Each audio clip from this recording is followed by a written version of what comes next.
Hello, everyone, and welcome to Kernels of Truth, brought to you by Progress Kentucky. And thank you so much for joining this week. Aaron Viles is off tonight, and I will be your host, Kimberly Cecil Jones. But first, are you ready to help create a more compassionate Commonwealth? I know you are. So, we're sorely in need of significant political change in Kentucky, and to get it, we need long term power building to plug more voters into the races that really matter. If you like our governor, but can't stand what the GOP supermajority in Frankfurt has done with their power, we hope you'll support Progress Kentucky in all of our efforts to fix it. So, right now, we're focusing on fighting back against Trump's MAGA regime, and we need your help. So, please make a monthly contribution right now via our secure online website. Act Blue to help turn Kentucky purple. 10, 20, 200, 500, $1,000. It all adds up. We'll take anything that you have to help us, and we really appreciate it. So now it's time to check in with our co-host, and also let us all know who and where you are and what you are protesting today. And yes, you there on the internet, we mean you too. So let's hear what you're most concerned about today. Feel free to put it in the chat while we're sharing ours. And my sign says today that we are all praying for President Biden. It was very shocking to understand that he now has a very aggressive prostate cancer. And, I'm just not ready for another presidential funeral. We just had President Jimmy Carter not too long ago. But these things do happen. So we are just praying for him and his family as well. So how about, and I'm coming to you live from Louisville, Kentucky. Yes, home of the Kentucky Derby. We just had it going on here. We got so much going on in Louisville, and we're going to talk about some of the other stuff in Louisville a little bit later on. But Mr. Nate Orshan, I'm so glad to be with you this beautiful, wonderful day. Anytime you're on here, I know we can really have fun. Oh, thank you, Kimberly. I feel Don't the tell same Aaron I said way. that. Okay, I might be jealous. Hey, folks, this is Nate Orshan, tonight's co-host, coming live and direct from Kit's and my home here in South Frankfort, Kentucky. And I have sort of a sad, somber sign too tonight, Kimberly. I liked yours very much, but my sign says "We are Kentucky strong." And that's a reference to the 19 Kentucky souls that we lost this past weekend in Laurel and Pulaski counties due to a terrible tornado. They are in our hearts, thoughts, prayers, and we know how to get through this stuff. But good Lord, why do we have to keep going through it again and again? No, we are Kentucky strong. I like that, Nate. Kentucky strong. Yeah. So, how about we just move straight into being strong? But how about the news of the very week this week? The opposite. Yeah, the very weak. So I'll start us off with a story that we knew was going to happen. I mean, there was what do we want to call it? Murmuring and mumbling that the Department of Justice underneath the Trump regime was going to ex-nay the consent decree that was given by underneath the Biden administration with Attorney General Merrick Garland. So what it really is that they're pulling back that consent decree aimed at reforming Louisville Metro Police Department. Here we call it LMPD, saying that such actions are handcuffing local leaders. I don't believe that's so, and no one else does either in our government here in Jefferson County. So, despite the Trump's administration's decision, Louisville our mayor, Craig Greenberg, said that the city will move forward to implement reforms on its own. And also, our great police chief that we do have now, he also agreed that, consent decree, no consent decree, it really doesn't matter to Louisville. Because it's a community commitment, and they will lead and continue to lead the same results that they were pushing for in the court-ordered consent decree, our mayor was saying. And also, as promised, he said that we are moving ahead rapidly to continue implementing police reform that ensures constitutional policing while providing transparency and accountability to the public. Now, this information I'm getting today is coming from the Kentucky Lantern. So if you want to read more about it, you can certainly do that. But our city right here in Louisville will issue a request for proposals seeking candidates to fill the role of independent monitors. Our mayor, Greenberg, said that it's unclear when the court will rule, but says that he expects the judge to dismiss the lawsuit and thus end the consent decree. So he really wants to get the public involved, to weigh in, to monitor candidates via an online survey, also at community listening sessions. And the independent monitor will cost our city, Louisville, around about $750,000, and it'll be like a 5-year contract.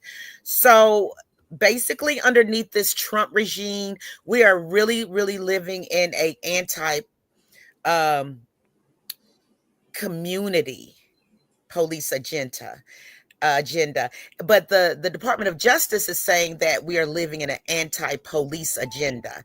So, it all stemmed way back when, it seems like 20 years now, but it really wasn't. It was only in 2020 that it came in response to the police killing of Breonna Taylor, and the investigation that exposed a definite pattern of constitutional violations by our very own Louisville Metro Police Department.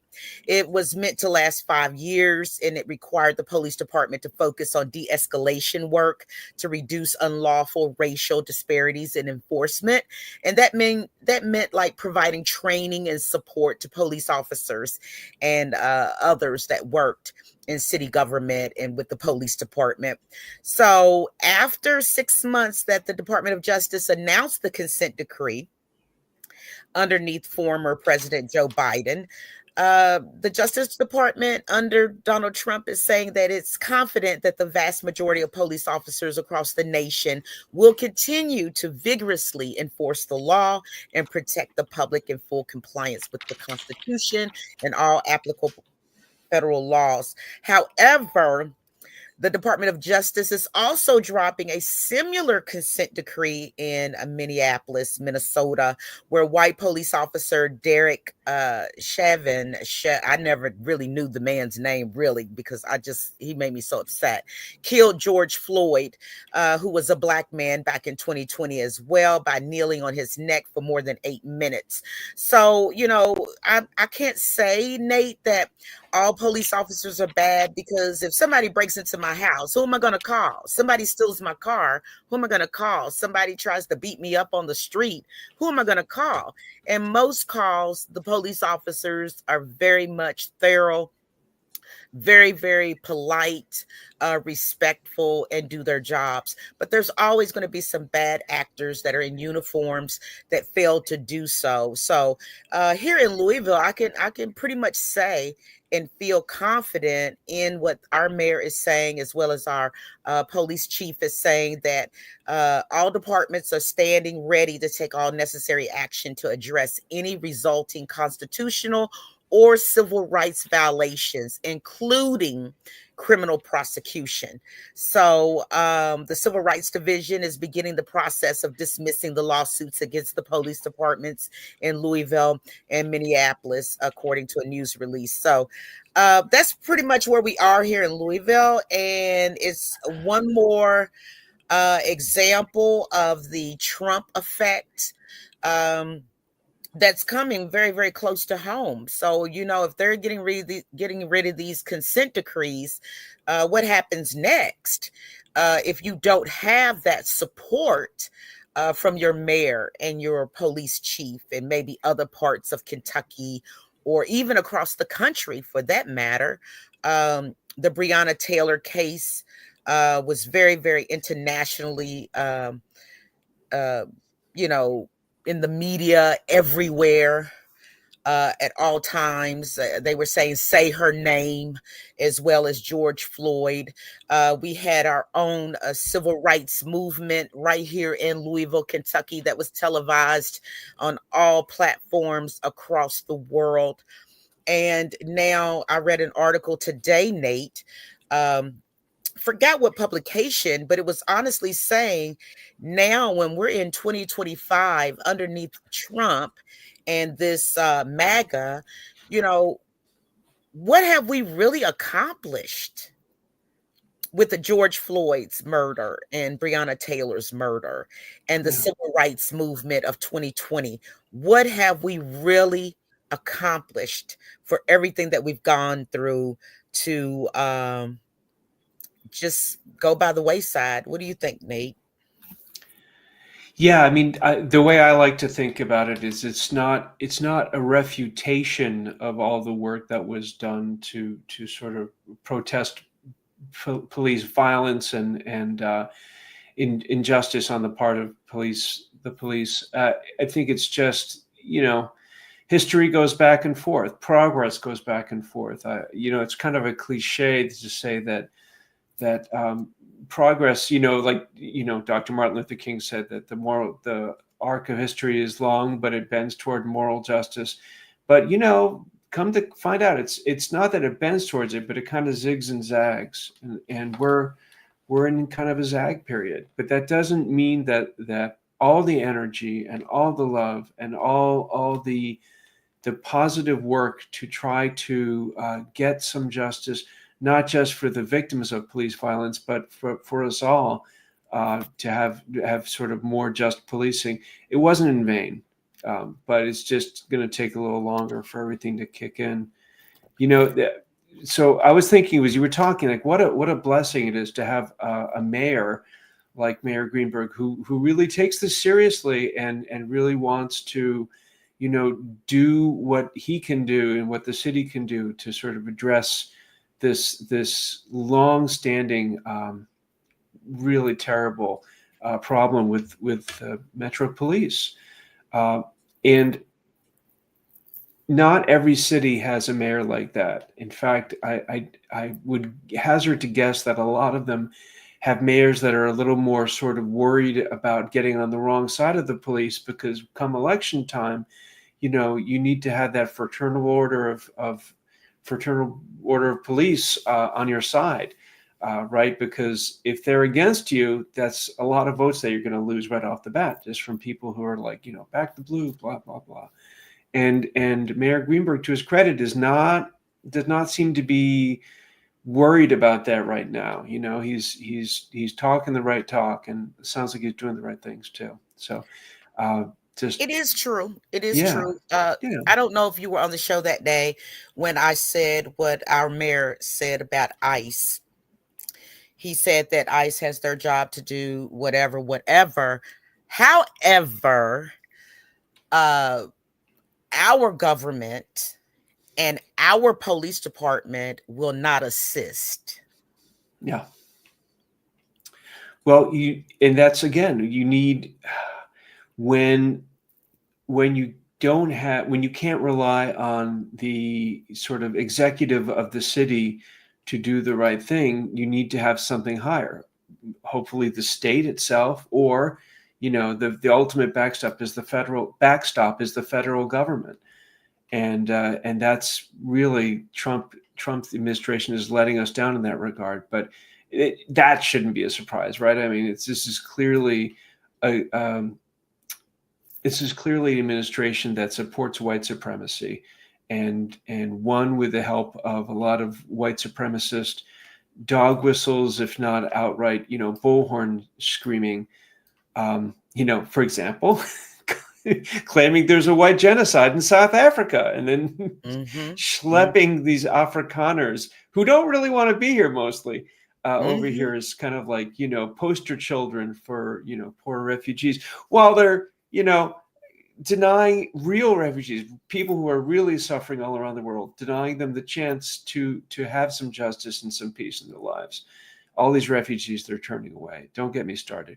But anyway, so yeah, it's a white supremacist administration and doing the things you would expect, like yoinking these consent decrees and giving a wink and a nod to police to do whatever they want. Well, what about the next story that you've got with, and I can say it because I am a Black woman, Oh a no, don't. coon, a Oh, she coon. went there. She Yes, went yes, I there. did. You know what? It's time we start telling the truth. Right? We are in 2025. It's time to start telling the truth. You maybe can't say that, but I can say that because there are people like Daniel Cameron in this world that will go against what's right for anybody, but especially his own culture, to come to this means to an end. And it doesn't help him, and it doesn't help Black Americans whatsoever. So tell us what he's doing now. Yeah, well, the poor guy, poor former Attorney General Daniel Cameron, he just can't catch a break. It wasn't enough that he had to lose the 2023 governor's race to Andy Beshear by over 5 percentage points. Now he faces the unjust indignities of being investigated by the Kentucky Executive Branch Ethics Commission. So this came to us from a couple of different sources. The May 15th report by Lexington Herald leaders John Cheeves, I think I said that right, and Austin Horn. According to them, during the 2023 gubernatorial race, Daniel, quote, Cameron contacted a healthcare provider who receives state Medicaid funds and influenced him to hold a fundraising event and solicit contributions for his gubernatorial campaign, asking for a specific minimum of $30,000. The article goes on to state, during the conversation with the business owner, Cameron referred to his position as Attorney General and its official duties protecting the use of Medicaid funds awarded to healthcare providers, according to the allegations of violations, unquote. And to be fair, there's a little question as to whether then Attorney General Cameron recused himself quickly enough once he figured out that there had been a conflict. Cheeves and Horn in the Herald Leader wrote, quote, at the time, Cameron said he recused himself once he was made aware of the conflict and refunded the money, unquote.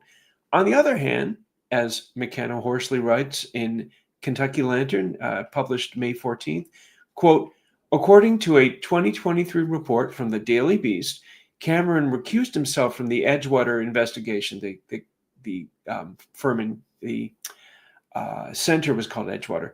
Recused himself from the Edgewater investigation 2 days after his office received an open records request for Cameron's refusals. So 2 days, his office starts getting a request for digging around and for this kind of stuff, and then 2 days later, he recuses himself to that. To me, it sounds like Attorney General Cameron was doing the right thing, but only figured out that the people that were looking into what he'd been opting out of, and conversely, what he was still opting into. And while former AG Cameron is doing a bit of kicking and screaming that the Executive Branch Ethics Commission is, quote, Democrat controlled, and that what's going on here is, quote, political persecution, it turns out that the commission isn't as cleanly a tool of Democratic Governor Andy Beshear. McKenna Horsley writes in the Kentucky Lantern that the governor, quote, has appointed all members of the commission, though some members have been nominated by Republican constitutional officers. One current member was initially appointed on Cameron's recommendation because he was a constitutional officer.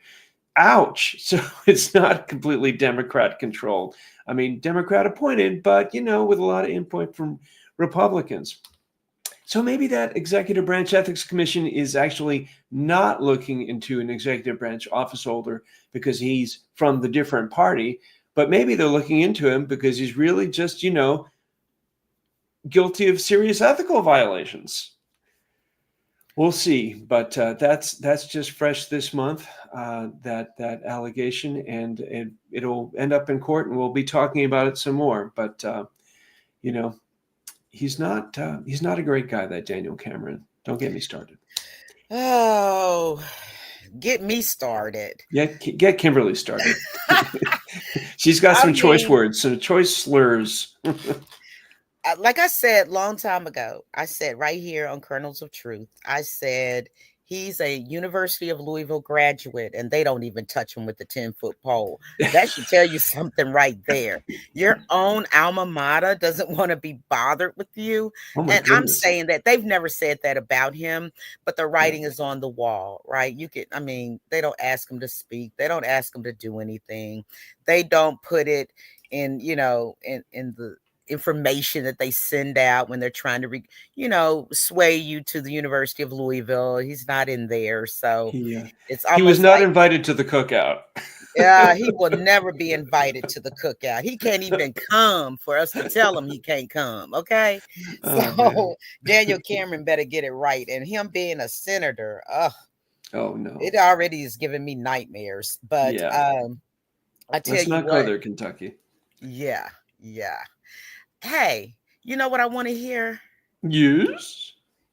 You got like a new song out, right? Oh Can geez, we Louise. hear No, just no, it's not. It's written. It's not out though. It's can you hum a few bars though of it, oh please? gosh. Please. I know I'm putting you on the Sure, spot. sure. You can yell at I me can do this later a on off cappella. Sure. camera Uh, if you want to. so it starts like this. Okay.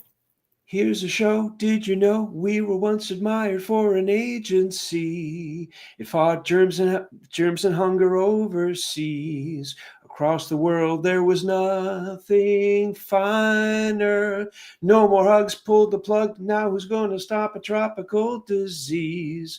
With local clinics knocked to their knees, they'll say hello to their new friend, China. Then the chorus goes, that is so bonkers, so bonkers, so bonkers, so bonkers. That is so bonkers, so bonkers, so bonkers to me. And it keeps going on, but yeah, that's how I it like it. I like sounds. it. So Thank when you. when is the finished product gonna be?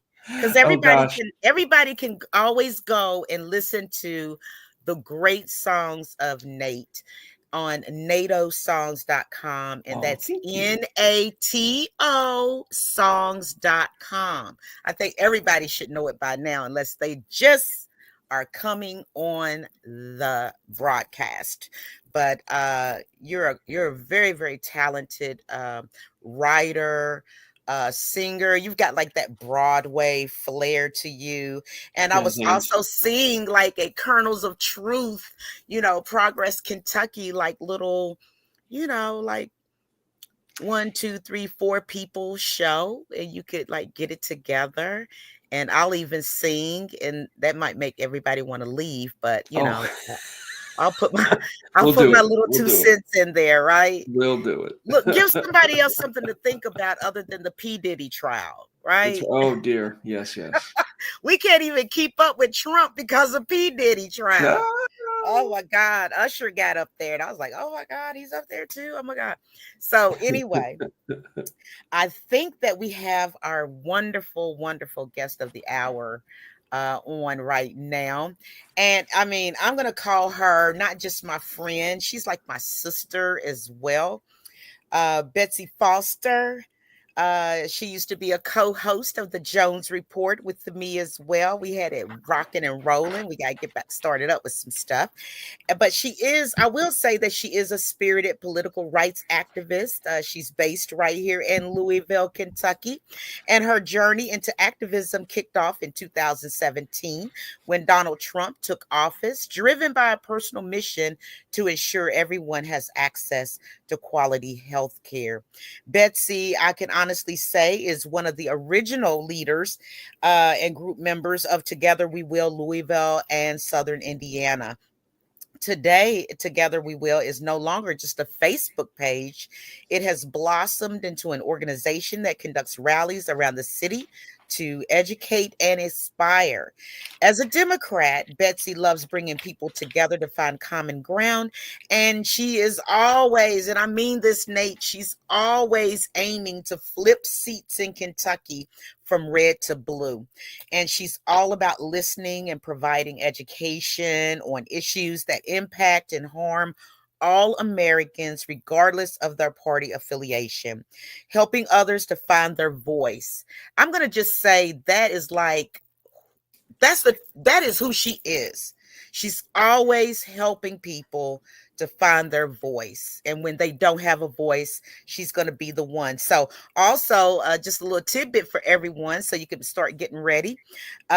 She's going to be coming out next month with the Betsy Brief. That's going to be a podcast dedicated to educating the public on important issues and suggesting actionable steps, which will go live in June. Or knowing my friend, my sister, I can honestly tell you, if she gets fed up enough, it could just happen at any spur of the moment. She might just get on there and start rolling with it. But I'm going to tell you also how I even met Betsy. Should I tell them, Betsy, how I met you? Please just go right ahead. Okay, thank you. So, actually, she was traveling with Hillary Clinton's camp, and she would be one of the speakers at various rallies around the country, always talking about healthcare. When you want to know anything about healthcare, how it works, how it operates, the corporate side of it, the government side of it, the political side of it, she is your woman that you want to talk to. I call her an expert, and so many other people do, such as our governor and so many other people. They know who Betsy is. So I will introduce my sister, my friend, and a great, great person for Kentucky, and that is Betsy Foster. What's going on, Miss Lady? Thank you so much. It's been a long time since I've seen you guys and been on a show or a podcast. But I'm really excited to be back. I'm just sad that the thing that's bringing me back is the same thing that got me involved in 2017 and the same president. But I am determined, with the help of everybody that I know in the state and people that I don't, to try to make some inroad into educating people about why they're being harmed, regardless of what or who they voted for. That's my goal over the next 4 years. And really, we need to start now. So just take it away. And I'll talk about Medicaid. I'll talk about Medicare. And as Kim knows, I talk with my hands. So. Well, I think you do a good job with it. I got one quick question just to start you off. Sure. That's really been on my mind. And I've been wanting to, when we talk on the phone, I really want to talk to you about it. But I was like, no, we're going to save it for the show. Right. But you've got so many people really afraid right now, really scared. Really scared. Yes. Because of potential cuts to Medicaid, over 600 and something billion dollars in Medicaid. And then also, Trump said, and when he says we need to think the opposite of anything that he says, that he wasn't going to mess around with Medicare. He wasn't going to mess around with Social Security. However, now it's cropping up that Congress wants to cut $500 billion in Medicare. That's correct. So what's going on with that? Well, there are no details, but I can tell you that now I understand why they are pushing the deficit up so high. We evidently have a federal law called pay as you go. And once we reach the deficit level, you can only pay an additional, let me read it to you because I don't want to get it wrong because finance is not my thing. But this is why they are doing all of this. It's called the Statutory Pay As You Go Act, which requires any spending to be offset by automatic cuts to avoid deficit spending.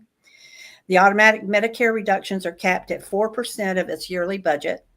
Therefore, the cuts to Medicare would total about $45 billion in 2026 and $490 billion between 2027 and 2034.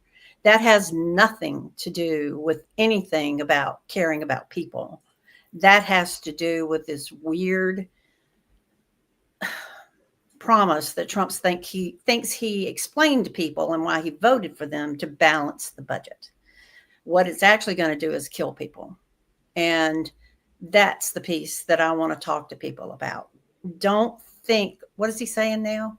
It's just going to hurt for a minute. People who don't have access to medical care, to prescription drugs for a week can die because of that. As most people know, I have a son who has very rare heart defect. He is on the transplant journey at this point. And I had him say to me recently, Mom, someday I'm just going to have to choose to die because I'm not going to have insurance. That's not just my son saying that. That's anybody that has a chronic disease. We have people with diabetes, kidney disease. I said, and me, the eternal optimist, goes, no, that's not going to happen. Then I start hearing these things, and I'm not so sure that that isn't what he's trying to do. And it astounds me.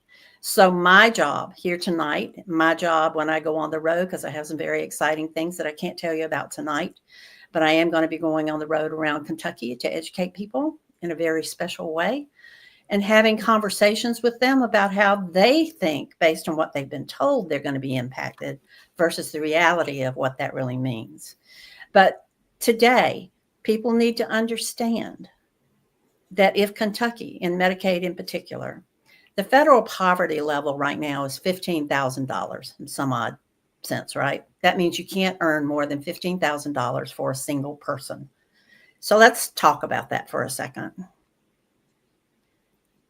The average rent in Louisville, Kentucky is $1,200. How much does that leave you every month to pay for groceries, car insurance, or transportation, gas, anything that you're going to need just to do basic living? Add on top of that, if you don't have insurance such as Medicaid, how are you going to pay for your medical bills? Or are you going to just choose not to go to the doctor? That'll be the choice that people will be making. In Kentucky, you can be 138% over the federal poverty level. That doesn't add a whole lot. And if you have children, that adds some more money. But we're still not talking about enough money for anybody to live on. Most people believe that people on Medicaid are lazy bums. They are disabled. They are children. And the adults that are on there are usually mothers with children. And guess what? 98% of them work. The ones who aren't working can't work. So now they got this new work requirement they're trying to force. So I didn't talk about my career, but my career has been in health insurance. It's been in working for large healthcare managed care companies and for Medicare and Medicaid. There was a period when they thought about, oh, let's check where they're working every 3 months. And you can't pay them unless you get that paperwork in from them, from their employer, showing that they're working. So you got 3 months where your claims get paid. Stop. Got to have that letter. Has to go to somebody. Somebody else has to get into a system to get it to the insurance companies to say, okay, it's okay to pay. That's never done on time. They end up being in arrears. Their coverage gets terminated after so many days because they don't have it. You start the process all over again. That is no different than taking their benefits away from them. That is the purpose of the work requirement. It has nothing to do with making sure that people work. In Kentucky, we talked about that again this year. In Georgia, who does not have the Affordable Care Act, if a person is sick, in hospice, severely ill, person moved to Georgia. I know this, he was the son of a friend of mine. He had stage 4 cancer. He moved to Georgia to be with his mom and to be in hospice. He should have been Medicaid eligible with no problem. He was in stage 4. Georgia requires, because they are not an Affordable Care Act state, that anybody on Medicaid has to be considered to be eligible for Medicare disability. Think about that for a minute. You can't be eligible for Medicare disability just because. It's only for certain reasons. It takes 2 years to get it. Wow. So he is in hospice. He is actively dying. He did not get approval. His mom got it a year after he died. So think about that. That's just plain cruel. And there was no reason for that other than they wanted him to die. They didn't want the cost. So let's keep him from having coverage. That has happened in other states too. I don't want to see that happen here in Louisville, in Kentucky. I know Andy would prevent that, but we don't have the legislators in the office who would support that. So we can't change the laws that we currently have. We've got Trump pushing down his, I'm sure I'd never say his name, Trump pushing down his initiative to take money away from everybody. And the problem with that is that we don't think we can do anything. What we can do is not just us, not the Democrats. I'm always going to be a Democrat, but I'm also a person. I'm a human being. I have friends, family, friends of family, relatives who have medical disease. We all do. One day I asked somebody in the room, everybody in the room, say, stand up if you have somebody in your family who is ill. And they all stood up. In this show, everybody that's listening would stand up. We are all impacted by this, whether we are sorry about the dog,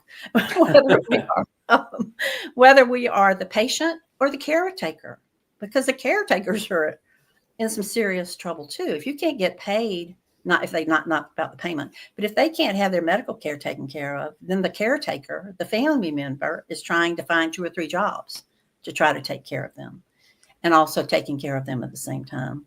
This is a nightmare story that we've never had before in this country. Maybe in the early days before Medicare and Medicaid started, but people got together and helped each other. I don't see that happening now. I think that might change. But what we have to do is, and I know I'm talking to progressives right now, but I'm going to have to ask you, and I have to say that when President Clinton, at his 20th anniversary of his library in December, I went after the election, and all of these supporters are sitting in the room, and he goes, you're going to have conversations with the people that did not vote like we did. And the groans around the room were palpable, because we all went, we are not ready. We don't have a choice anymore. We have to be ready. But don't talk about politics. Talk about your family. Talk about what kind of problems they're having getting their insurance. Talk about getting things paid. That's another issue. They're going to stop them from being able to get claims paid. That's happening too. Not on purpose by the insurance company, but there's nobody there to tell them how to get it done or what to do with it. Medicare and Medicaid are supposed to be able to do that. They're not going to be able to do it because they're not going to have enough staff. They're not going to have enough money. For Medicaid in particular, we've got hospitals still because of the Affordable Care Act in different counties. You cut these Medicaid even more, those hospitals will go away. Where are people going to have to go for coverage? I mean, to the hospital. Here, to Louisville, to Lexington, maybe Paducah. Those are death sentences for some people who will not be able to get there fast enough. Helicopters, that may not even be a thing. That may be cut. Who knows what's going to happen? I remember those days. So for those of you who are listening, who have friends who live and relatives that you may not be speaking to right now, because I've had a few of those, you need to have these conversations with them about what these cuts really mean. And I hope to have details more on that, not about the money so much, but they're not going to pay for this. They're not going to pay for that. Or you're now going to have to pay X amount for this when you used to pay that. Those are the kind of conversations I am trying to get the facts together, but it changes every day, that people need to understand and go talk to their friends and relatives. And we can't vote. He's in office now. It's not a thing we can do. We can vote in 2026 for somebody to go in and help us try to change it later on down the road. But you can put pressure on Donald Trump. He hates being not liked. And I go back and let me ask you guys what you think about this. I go back and forth on, they say, don't reach out to him. I said, why should we just be lambasting our senators and our representatives? Why can't we be writing to him, taking phone calls, not being ugly, the facts? I want to go to Washington and take people from Kentucky to Washington, try to visit our Republican senators and representatives, knowing that I've done this many times. They usually won't talk to you, but making them uncomfortable enough to know that we're there. Not again. I don't protest anymore. You know why? That's not what we need to be doing. We don't need to protest. We need to provide facts so that people don't use the protest against us to say they don't know what they're talking about. Their protests are good. I'm not saying people shouldn't do them. I'm not doing them because I'm trying to actually accomplish something. So you guys give me some feedback on what you think about any of those things, especially contacting Trump. Yeah, I mean, I guess I would take a step back and ask, why not continue to contact the members of Congress, as well? I mean, it's the same deal, right? Like they're probably not going to roll over, but if we're barraging them every day, and frankly, that's something that I do right now. Oh yeah, I don't disagree with that. I'm not saying stop that, Nate. Yeah, I'm saying let's add to it. Also, which is astonishing to me, RFK said, "Oh, I didn't know we prevented that from happening. Oh, we'll turn that back on." let's give him pressure. They cut off heart defect research last week. They defunded it. A lot of important research is going on that they have defunded, and you can't just switch it back on when you get ready to give them back money. So, Sickle no, cell. I don't mean don't write to the others. I'm saying that sickle cell research as well. Do what, Kim? Sickle cell research as well. Yeah, all research, all of it is affected. It's terrible. And I used to do advocacy for the NIH funding to increase it. And we were successful even with our dear Republican friend, Mitch McConnell. Right now, I don't understand the people in Republican leadership. I don't know where they're thinking, because we all know that they have friends and relatives who have Medicare and they have Medicaid. Medicare is not something that is being given. And that's something we need to explain to people too, because I'm not sure people understand. You see on your paycheck where they take out that money? That's Medicare. You've been paying for it your entire working life. That's not there that for them to give. And I want to start a campaign that says, you're going to do that? Then you owe it to me with interest. Every penny that I've paid in. And I don't know whether I can do anything with that. That's certainly something that I'd like to try. But the message is extremely important. Don't just watch the news. Listen. You don't have to have the exact answers. All you know is they're going to cut money. You cut money, you're cutting care. You're cutting jobs. You're hurting the people that you love and the people around you. And not even 4 years from now. A year from now, we may see significant consequences if this happens, and deaths that happen as a result of it. And that's my message to everybody that's a progressive. We have to, whether we want to or not, start asking people questions and not leading with, hey, I'm a progressive. Just say, how is it going for you with healthcare? How's it going for you with Social Security? Because that's the other big issue that I'm concerned about. By the way, there is a big Social Security rally with Morgan McGarvey and what is his name from Maryland? From O'Malley. He's going to be here in Louisville on the 30th of May for Social Security. It's a town hall. I encourage people to come from wherever they are. We are lucky enough to have a Democratic representative here, but we are welcoming anybody who would like to join us. If you would like to have further discussions with experts on healthcare and have people be able to ask questions, I am more than happy to get those people together and do panels for you. I'm already doing it. So please just reach out to Kim. I don't have my website set up. I don't have a link to my show yet. I'm just getting started. I'm her administrative assistant. I'm just waiting. I think I was yours. Everybody needs one. Yeah, you were mine for a while. That's true. But I appreciate this opportunity, and I have a lot that I would love to be able to tell y'all about right now that I can't. And I hope you'll invite me on another time so I can catch you up on all that. I don't know. I got to. You can't give us a hint of anything. Oh, geez, Louise. Just a hint. You don't have to tell us. Just a There's hint. two of our favorite people, Kim, and no, I can't tell you who they are, but you can guess and don't say it on the air. Having a conversation. So we'll see. I'll let you know as soon as it happens. And also a show, not a show, but a little adventure around the state of Kentucky, talking to people and having them be able to ask questions about the issues that they care about. I can answer Social Security and Medicare and Medicaid. Now I've got to find the experts that can answer the other ones. Will it just be audio? Oh, I'm sorry. That's okay. Will it just be audio, or are you going to be filming it? Physically going. So when I traveled with the Arkansas Travelers for Hillary, we stopped in small communities, went to diners, sat down and had conversations with people, just normal people like me, having conversations with people that we had no idea who they were voting for to find out what their issues were. This is similar, but I'm not doing it to get a candidate elected. I'm doing it to help them understand that they do have a voice. Voices matter. Everybody's voice matters. And the longer it is you not yell, but educate, tell them it matters, especially if you did vote for them. Eventually, somebody's got to listen. And I know that it worked in believe it or not, in Bowling Green, because they were going to get rid of their Social Security office and another office there. Guess who told them no? Our dear senator from Bowling Green, that they couldn't take those two offices. Why would that be? That's because of his constituents. So you've got the voices. You can do it. We just have to do it in a way to make them listen. And just yelling at them. I remember yelling at Mitch when I was doing protesting. And he says, oh, they have the right to yell, and just ignored it.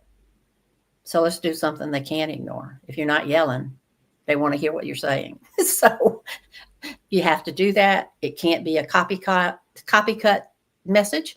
It has to be, like for me, it would be about my son and the impact of kids like him, now that he's a grown man now, who's lucky to be here, by the way, because of research. Most kids died when they were young with the condition he's got. Tell your story. Tell your story to the people that matter. Start here with our senators and representatives, and don't let them say no. Just keep calling back, keep writing them. But I work in a government office. Don't do form letters. Make it personal, because they can ignore the form letters. They just say, check, that's another letter. If it's a story, it's very difficult to do. So I hope that was helpful. I mean, it was really, really helpful and explained a lot to me. Excuse me, that's my son. That's my son at the door. Nate, I know you have a question. That's my son at the door. Denzel. Oh my goodness. Can we take a step back and talk about the work requirements? Now, yeah. I thought that there were already work requirements, but now they want to put more on. Is that right? Yes. Wow. Yes. And the states will be allowed to decide how they do that, which would not be good for us. Right. Well, because when you say states, is it the legislatures, or like it'll come down? So in the past, federal superseded states. Trump is trying to change that to make states supersede federal. He's just providing direction. Right. That's where things like happened in Georgia could happen. That's why things that are happening here could happen. Not that it's that extreme right now, but in other states it will be. And I have seen, so I worked for a very large corporation called the Mayor Group. And I helped to implement the Affordable Care Act in several different states and trying to explain to them what you can and cannot do from a federal perspective. That's not a thing anymore. It's going to be based on the individual state and what they want to do. Gotcha. And used to you be able to go and say, hey, Georgia, you can't do that. The federal guidelines won't allow you to do it. Well, we don't have any of that anymore. And if I can add one more thing. So my original career in insurance was because I was studying to be a psychologist, got married, got pregnant with my first child, was working at a little company called Aetna Life and Casualty. He was born with that heart defect. So guess what? Pre-existing conditions were the law of the land. I could not leave my job. So the special investigations world, which is fraud and abuse, started while I was with Aetna. They created the first one in the country. It was a traditional insurance company, the old 80-20 plans, not managed care. And Humana came and found this little girl from Macon, Georgia, and asked me if I would come and start the special investigations department at Humana. And I was the first woman in the country to create a managed care fraud and abuse plan division, and the first managed care company to have one. So people thought fraud could not be committed in managed care. That is not true. But what I can tell you is the numbers and the way that they are doing their investigations with DOJ is not the way that you do it. It's a very small percentage of doctors who do it. Very small. At that time, it was 2%. Yeah, I recovered a lot of money, but it was rightfully recovered because I did investigations. You get the data. You look at the data. That's amazing. And determine whether or not it was right. You don't just decide, oh, that looks funny. let's just go ahead and take that back. You can't do that. Fraud and abuse organizations exist in every insurance company. Every state has a fraud and abuse division, and that is their job to monitor.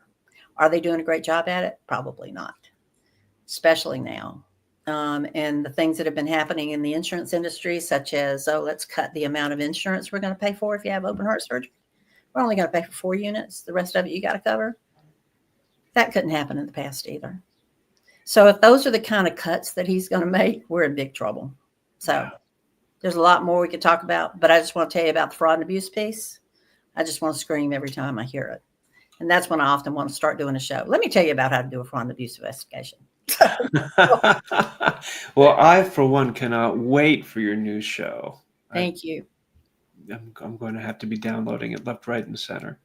I know, right? It's going to be great. Believe me, it's going to be great. And I also forgot to tell everybody that Betsy is also on the board of directors. I'm so proud of her. On the board of directors for the Kentucky Women's Network. So I just, she's always had it going on. No. She's always had it going on, and she is a great person that can divinely network people together.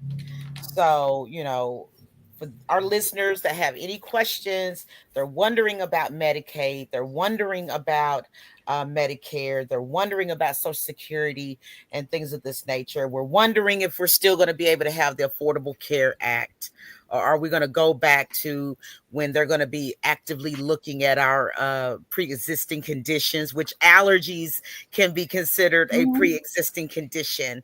And like I've said before, my mom passed in 2009, right before we were able to implement the Affordable Care Act. And she had Medicare Parts A and B because she was disabled. So she was able to get Social Security and things at an earlier age. However, her secondary insurance with Anthem Blue Cross Blue Shield at that time was $1,200 a month.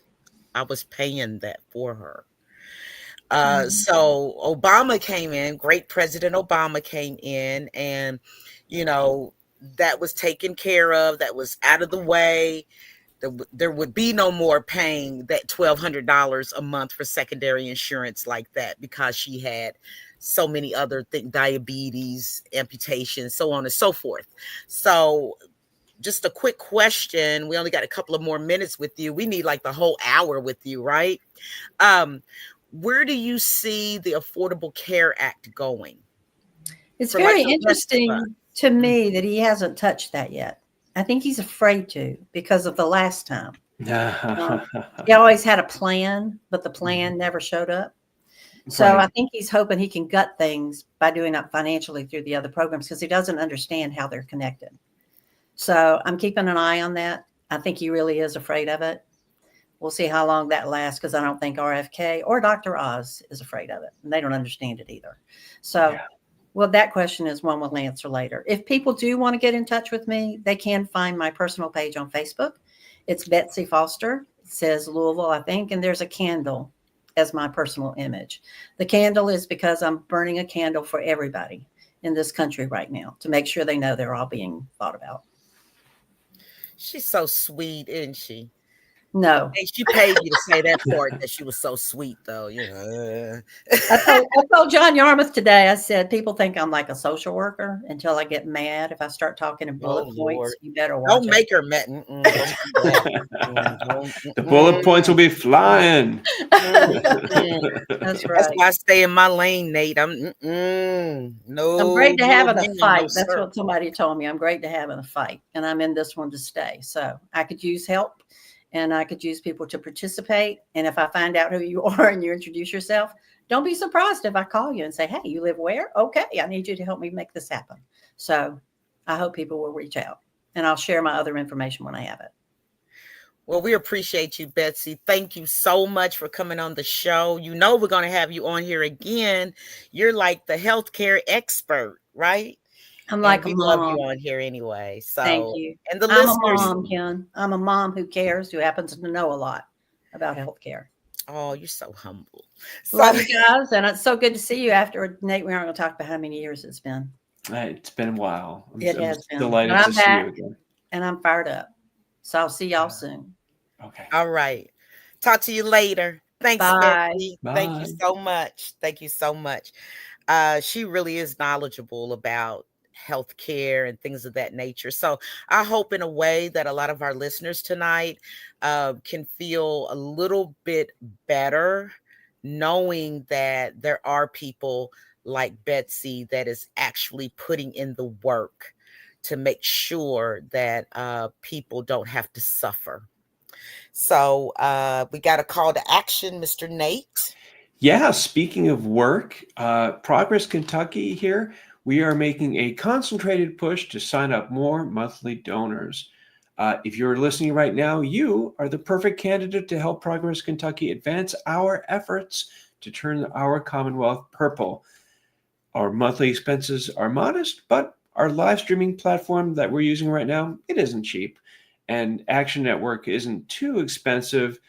And our communications team could always use more resources to create and share messages and stories to educate and engage Kentucky voters. And that's where you could really come in.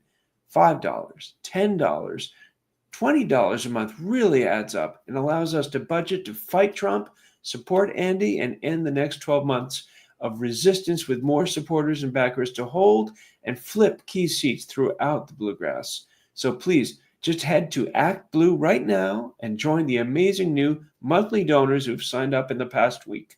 If that's you, thank you. If it's also about to be you, thank you.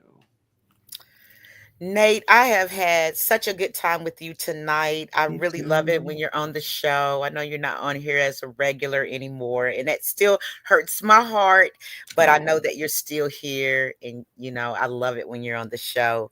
But I got to do our disclaimer, I suppose. Progress Kentucky is a nonprofit organization registered with the Kentucky Secretary of State and organized as a 501c4. We are affiliated with the Indivisible Project and the Commonwealth Alliance Voter Engagement, known as CAVE, and we are also proud members of Forward Kentucky Network. Progress Kentucky's goal is always to educate, organize, increase voter turnout, and advance a progressive agenda through civic engagement. Please join us next week for our 212th episode. woohoo. Aaron will be back and Miss Nima will be there bringing you all the weekly digital demonstration for a better Kentucky. Next week's guest is Ian Van Steenberg, the youngest queer elected official in the state, one of the youngest in the country. Yay! Yes, a founding board member of the Henry Project PAC. So Yay! today's episode of 211 was by our very own Annabel Nagel. Love her, love her. Yay! So and I know that Mr. Nate Orshan wrote and performed our theme song, and you can find more information and music about him at natosongs.com, N-A-T-O songs.com. And Nate, you need to get that song ready that you gave us a preview of tonight. I want to hear the rest of that like ASAP. I'm And on if it. you Thank you, sir. And if you miss our weekly live stream on Facebook or YouTube, audio podcasts and our show notes are always available on Apple, Google, Spotify, and wherever you get your podcast. And when you do listen to the pod, please, please, please, pretty please, give us a 5-star review wherever you are listening right now. We appreciate you being with us, and we'll see you back next week, same time. Have a good rest of your week.